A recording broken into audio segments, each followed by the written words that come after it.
Welcome to Canine Corner. I'm Christy Wilcox. And I'm Shay Ubel. And today we're learning about cooking for your health. Well, apparently some of us cook a little less than others. But since we need to know a lot about cooking and nutrition, today's show is about cooking for your dog. That's right. So we're going to take you to the farmer's market. We're going to pick up some real ingredients that you can either add to your dog's food or you can actually make an entire meal. And since we just turned 19, we thought we'd get together with photographer Randy Schwartz, who's going to show off some models that are total dogs. Right, but before we do that, Christy's got an appointment with Torrance Animal Control. And I'm going to be meeting with Erin from the Lovejoy Foundation and meeting some of the dogs she's got available for adoption. And I think I see a cute one right over there.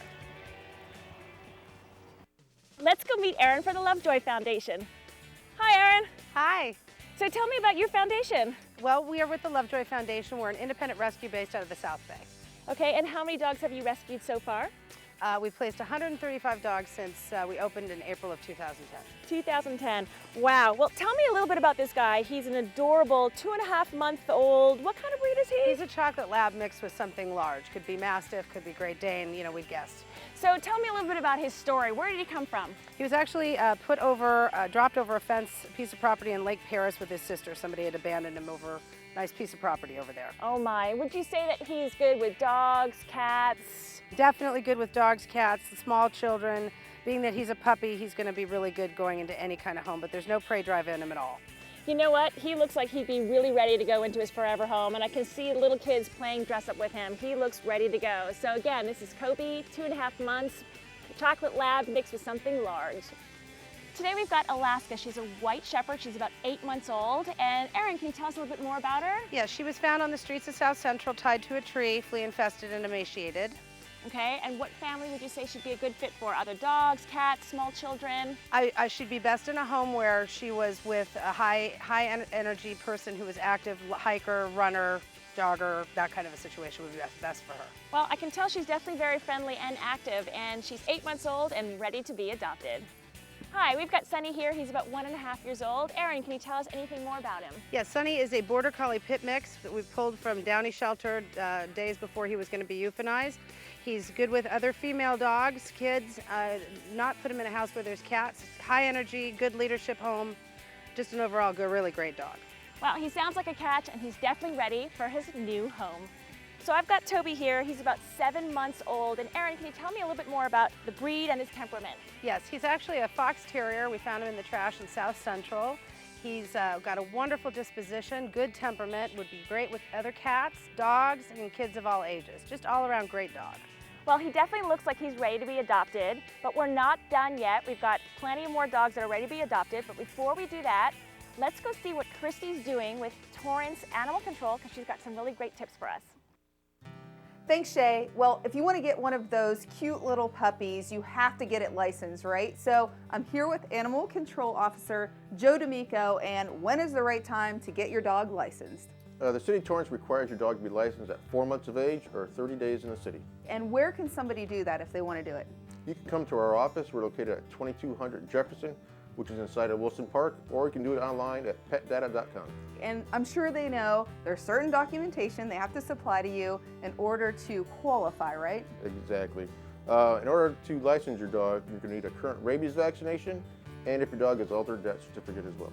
And there's probably some cost associated. What is the cost? Sure, it's $40 if your dog is unaltered, $20 if it's altered. So that's a pretty good deal. And speaking of deals, I heard you're going to have a rabies clinic coming up. We are June 1st and June 15th. We'll be holding our annual rabies clinic here at the Animal Control Office. It'll be from 7 to 8:30 p.m. and rabies shots will be only $6. $6. Now that is a deal I'm talking about. And I also heard that since 2004, you guys have been able to bring, what, 2,000 dogs back to their owners because they were properly licensed. We have. That's something we take pride in. If you look to my left, we returned roughly 2,000 dogs to their home. That's 2,000 dogs that did not have to go to the shelter. All right, that's pretty cool. So licensing is important, getting your rabies is important, and making sure your dog is properly neutered or spayed is probably important too, right? It sure is. All those definitely take effect to having your dog being returned home and having a loving home.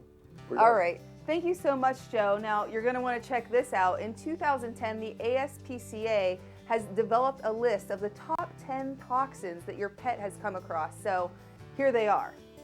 Number 10, outdoor toxins. Fertilizers and antifreeze are all things that animals can find outside. Make sure you secure them from your dog. Number 9, herbicides. They're very salty and animals love them, so if you spray, make sure your dog stays away. Number 8, plants may seem like an unlikely enemy, but beautiful ones like lily and sago palms can cause kidney damage, so make sure you keep track of the plants you keep, both indoor and out. Number 7, household cleaners. We keep bleach acid and detergents away from our kids, but don't forget, even our furry ones must stay clear too. And number 6, chocolate contains something called methylxanthine, which is a pet stimulant. The darker the chocolate is, the worse it becomes. So I'm going to finish that list in a little while, but up after the break, I'm going to meet up with Shay and Aaron from the Lovejoy Foundation to see what other great dogs they have for adoption.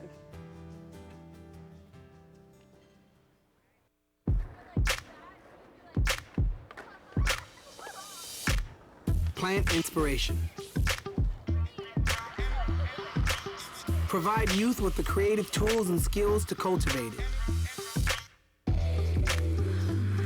And you'll be amazed at what can grow. Adobe Youth Voices in the Peapod Foundation. Learn more at plantandinspire.org. Welcome back to Canine Corner. I'm out to find my girl Shay and Aaron from the Lovejoy Foundation. Let's go see what we can find. Hey, wait a second. It looks like these guys are having way too much fun without me, and you got some new apparel without me? Sure did, but don't worry, Aaron got one for you too. But on that note, I'm late for an important date. I'm meeting some very recognizable faces at our very own City Cable for a Q&A. And on that note, Tag, you're it.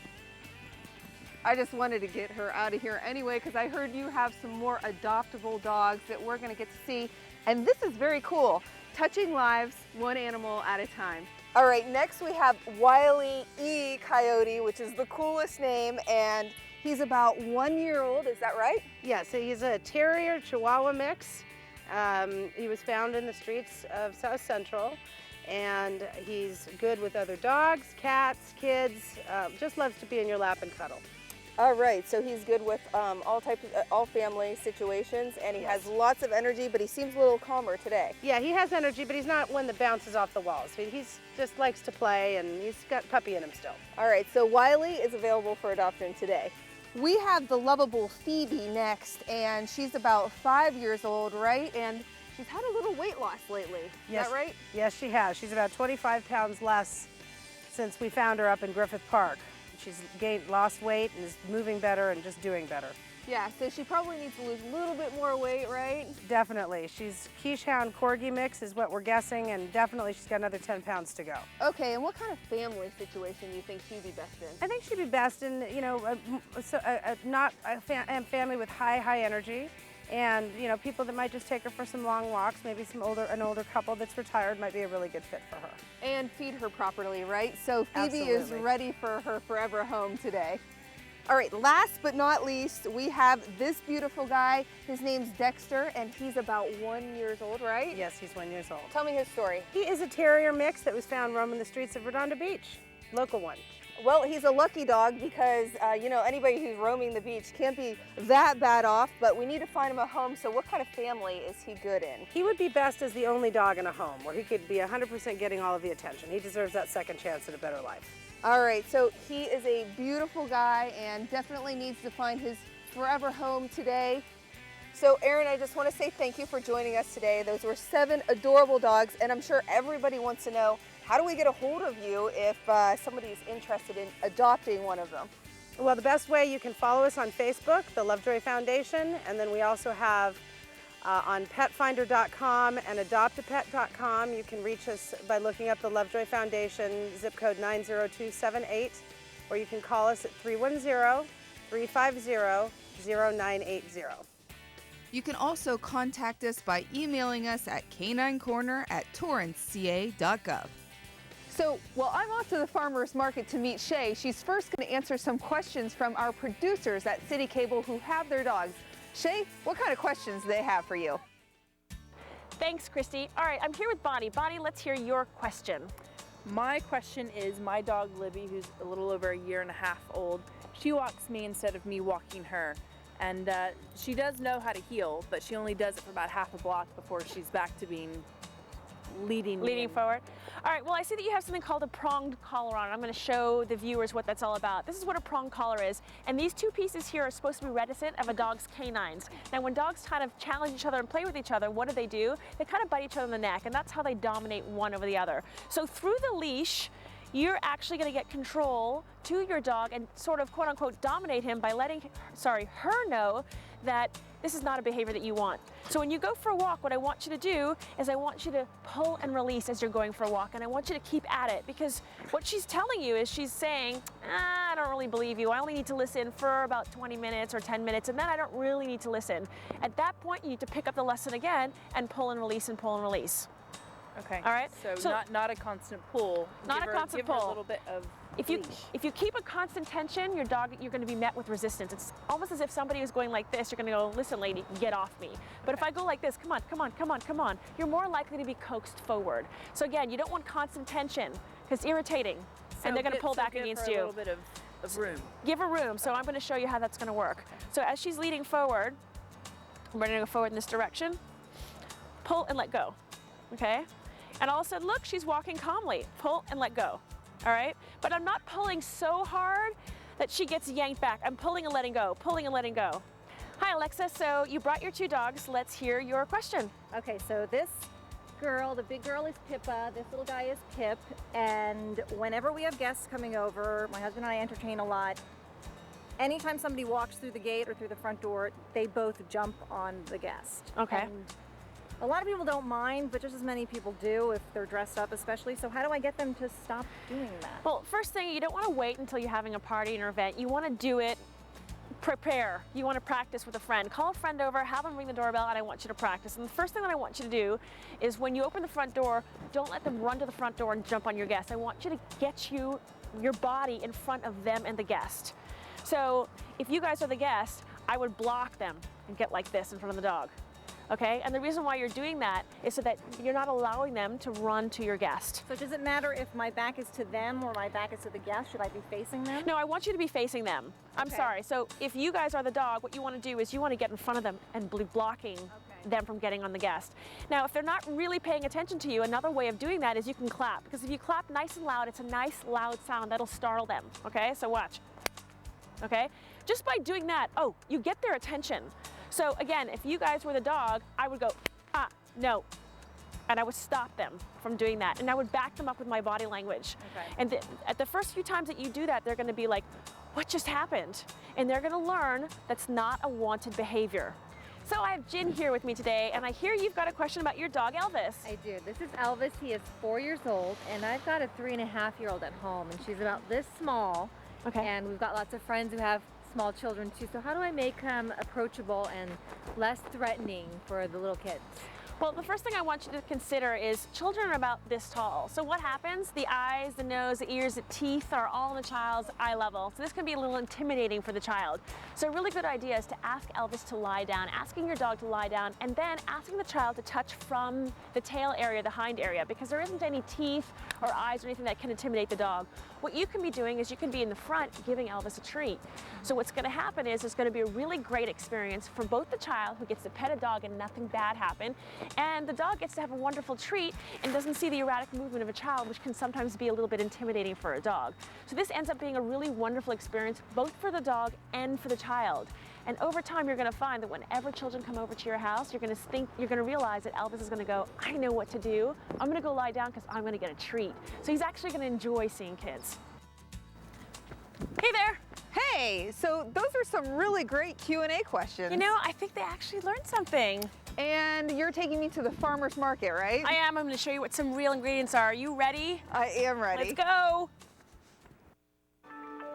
Will I always be working weekends just to stay out of debt?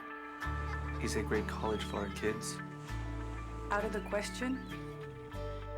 Is the American dream Out of our reach? Not if we can help it. We're the National Endowment for Financial Education, a non-profit organization dedicated to helping people just like you get smart about their money. Log on to smartaboutmoney.org today and start taking control of your financial life. So I'm here at the Torrance Farmers Market and I found myself some parsley and some celery